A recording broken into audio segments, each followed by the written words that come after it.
आज मी तुम्हाला घेऊन आले मी स्वतः गेली बरीच वर्ष जिथे न चुकता थांबून मिसळ खाते ती जागा।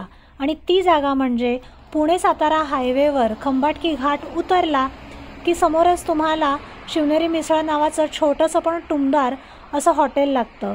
आणि आपली नजर वेधली जाते ती म्हणजे तिथे बाहेरच असलेल्या गाय आणि वासरूचं स्टॅच्यू बघून। एका मराठी कुटुंबाने सुरू केलेलं हे हॉटेल आहे आणि या हॉटेलची खासियत आहे ती म्हणजे त्यांची मिसळ। हॉटेलच्या आतमध्ये शिरल्या शिरल्या दिसते ती आपल्याला छत्रपती शिवाजी महाराजांची मूर्ती।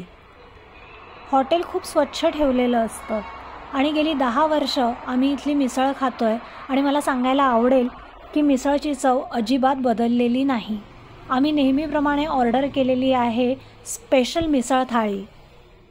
ह्या थाळीमध्ये बरेच प्रकार येतात, ते म्हणजे मटकी, दही, फरसाण, मिसळ म्हणजे कट, रस्सा, बुंदी रायता, पाव, कांदा, लिंबू आणि स्वीट डिशमध्ये गुलाबजाम।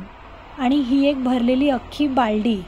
कट जर आपल्याला जास्त हवा असेल तर ही वापरता येते आणि जर अजून हवं असेल तर अजूनसुद्धा मिळते। कसं आहे,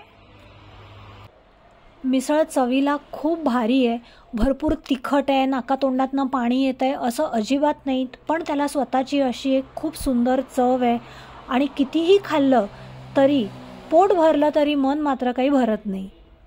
आणि हो, इथे आल्यानंतर ह्यांचा स्पेशल चहा मात्र प्यायला अजिबात विसरू नका। गवती चहा, आलं, तुळस, पेरूची पानं आणि बरंच काय काय घालून हा बनवला जातो, ज्याने तुमचं पुढचं ड्रायव्हिंग एकदम मस्त होईल। व्हिडिओ आवडला असेल तर नक्की सबस्क्राईब करा। सगळी माहिती डिस्क्रिप्शन बॉक्समध्ये आहे।